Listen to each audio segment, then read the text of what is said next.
దామోదర్ మహేష్ మాదిగల మరణించిన ఆ సమయమే దాన్నే మాదిగ అమరవీరుల దినోత్సవంగా మేము ప్రతి సంవత్సరం జరుపుకుంటున్నామనే విషయం కూడా గుర్తు చేస్తున్నాం.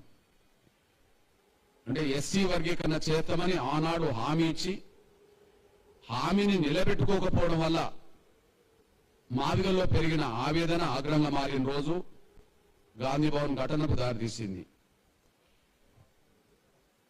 ఫిబ్రవరి 2009 26న పార్లమెంట్ సమావేశాలు ముగిసి ఫిబ్రవరి 28న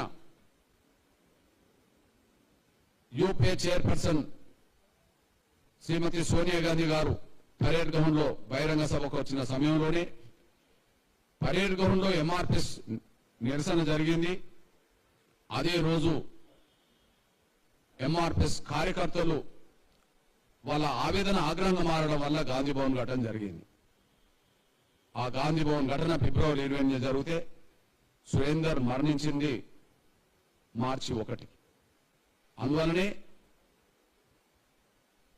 కాంగ్రెస్ ఇచ్చిన హామీని నిలబెట్టుకోవడంలో జరిగిన జాప్యం, నిర్లక్ష్యం వల్లనే ఆ రోజు ఆ ఘటన జరిగిందనే విషయం మరొకసారి గుర్తు చేస్తూ, మరి అమరుల కుటుంబాలను ఆదుకోవడానికి సోదరులు ముఖ్యమంత్రి రేవంత్ రెడ్డి గారు పెద్ద మనసుతో స్పందించాలని మేము గుర్తు చేసి వచ్చాం.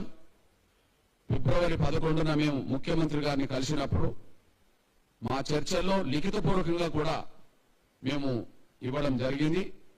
దానికి సానుకూలంగా స్పందిస్తామని చెప్పడం జరిగింది. బహుశా మార్చి 1 లోపు రేపటి వరకు ఆ విషయంలో సానుకూలంగా స్పందించాలని, ఆ కుటుంబాలను ఆదుకునే పెద్ద మనసుతో ముందుకు రావాలని చెప్పి నేను గౌరవ రేవంత్ రెడ్డి గారికి విజ్ఞప్తి చేస్తున్నా. అదే సమయంలో మార్చి 3 నుంచి 10 వరకు ఎంఆర్పిఎస్ అనుబంధ విభాగాలన్నీ జిల్లా మండల కేంద్రాల్లో వారం రోజుల పాటు ప్రదర్శన నిర్వహిస్తాం.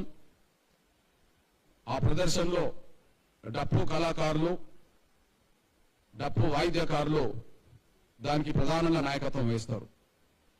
ఎంఆర్పిఎస్ అన్ని అనుబంధ విభాగాలు అందులో భాగస్వామ్యం అవుతాయి. ప్రదర్శనలో డప్పు కళా బృందాలు ప్రధాన భూమిక పోషించాలని చెప్పి విజ్ఞప్తి చేస్తున్నాను. నేను ప్రధానంగా మూడు విషయాలు. ఒకటి, ఎస్సీ రిజర్వేషన్ల వర్గీకరణ మీద గతంలో షమీం అఖ్తర్ గారు ఇచ్చిన నివేదికలో ఉన్న లోపాలను సరిచేసి దళితుల్లో ఉండబడే 59 కులాలకు ఎవరికి అసంతృప్తి ఆవేదన లేకుండా చేయడం కోసం అందరికీ న్యాయం జరిగిందనే విధంగా, అన్ని కులాలకు న్యాయం జరిగిందనే విధంగా వర్గీకరణ ప్రక్రియను ముందుకు నడిపించాలని చెప్పి మేము మొదటి విజ్ఞప్తి చేస్తున్నాం.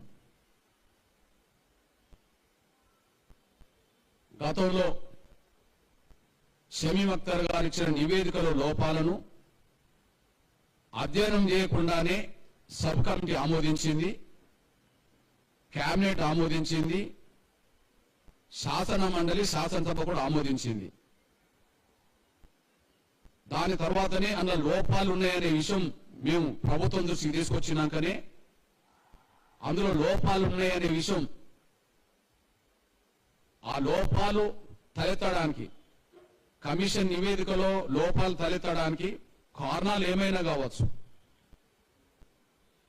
అది ఉద్దేశపూర్వకంగా జరిగిందా లేదంతో సంబంధం లేకుండా ఆ లోపాలు ఉన్నాయనే విషయం మేము ప్రభుత్వం దృష్టికి తీసుకొచ్చాం. తర్వాతనే మళ్ళీ కమిషన్ గడువు, అప్పటికే కమిషన్ గడువు ఫిబ్రవరి 10తో అయిపోయినా మళ్ళీ కమిషన్ గడువును మార్చి 10 వరకు పొడిగించడం ఆ రోజు జరిగిందనేసి కూడా గుర్తు చేస్తున్నాను నేను.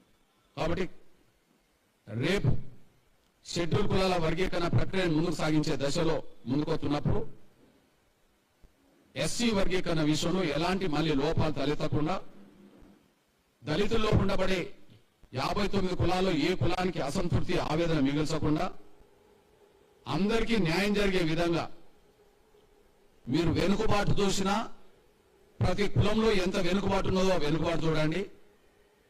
జనాభా పరంగా చూసినా ప్రతి కులానికి జనాభా ఎంత ఉన్నదో చూడండి. ఏదైనా ఒక కుల పద్ధతి అనేది అందరికీ వర్తింపజేసే విధంగా ఉండాలని కోరుతున్నాను నేను. అది వెనుకబాటుతనం చూసినా ఆ కుల పద్ధతే ఏ కులంలో ఎంత వెనుకబాటు ఉన్నదనే విషయం కుల పద్ధతిగా చూడండి. జనాభా పరంగా చూడదలుచుకున్నా ఏ కులానికి ఎంత జనాభా ఉన్నదో ఆ కుల పద్ధతి కూడా చూడండి. కానీ గ్రూప్ ఒక కుల పద్ధతిగా చూసే విధంగా కాకుండా గ్రూప్ కుల పద్ధతిని చూసే విధంగా కాకుండా గతంలో దోసుకున్న ఒక వర్గానికే మళ్ళా దోషిపెట్టే విధంగా కాకుండా వర్గీకరణ లేనప్పుడు ఏ వర్గం దోసుకున్నదో మళ్ళా వర్గీకరణ జరుగుతున్న సమయంలో కూడా ఆ వర్గమే మళ్ళా దోసుకునే విధంగా మనకు నూతన లైసెన్స్ ఇచ్చే విధంగా కాకుండా అందరికీ సమన్యాయం జరిగే విధంగా మీరు వెనుకబాటైనా చూడండి, మీరు జనాభానా చూడండి.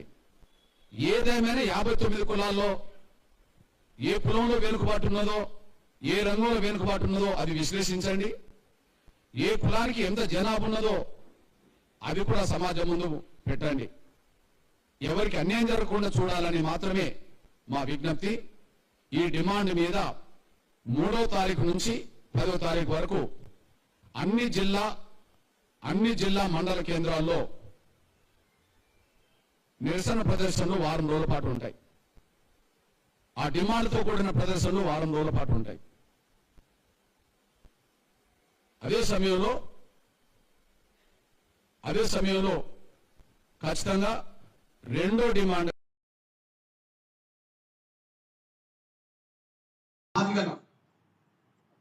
రాజకీయ ప్రాతినిధ్యం